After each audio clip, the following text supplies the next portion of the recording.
porque eres más listo. En mi caso es porque mi madre me hablaba mucho desde pequeño.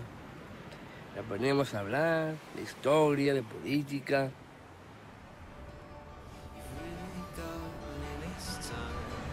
Ya tienes un morro.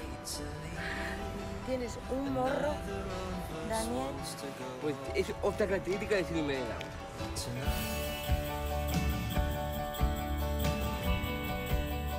Vypráví si s nějakou holku, se kterou by si chtěl chodit a souložit s ní. Já si myslím, že kluk chodí s normální holkou, že jako si myslím, že by to, že jako se to po mých zkušenostech si myslím, že už to jaksi jsou s tím, že by to bylo dost problematický.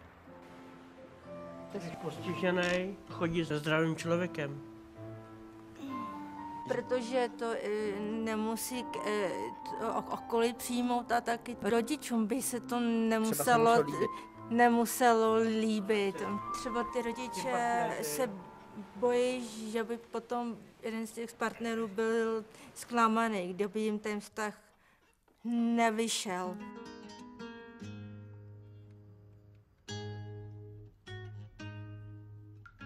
Ten Daniel jel vlakem do té práce. Že prostě hlavní hrdina, ten postižený chudák, že prostě se snažil zapojit do běžného pracovního procesu jako do normální společnosti a jako do pracovních procesů a snažil se si najít lásku taky. Jeho kolegyně byla zdravá.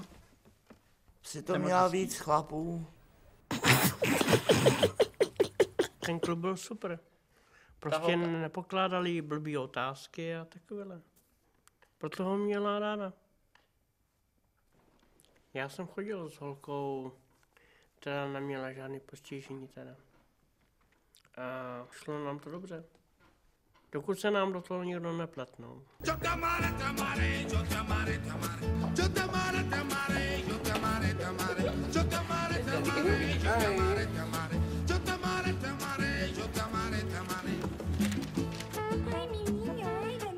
No hay nada que entender. Lo está poniendo cachondo y lo va a dejar con ganas. Lo está dejando con ganas. Ya está. Como a ti. Mně se to líbilo, že A mělo to nějaký emoce. A jdou na to lidi do kina i cizí lidi klidně, ať jde na to i moje maminka, nebo i Michal Kosek, můj kamarád na to klidně, ať jde. Já bych chtěl pozvat ty diváky, aby se přišli podívat na ten film, já a ty. Ne, já a ty ne. Ne. Řekni to ty. Ten film se jmenuje Já taky.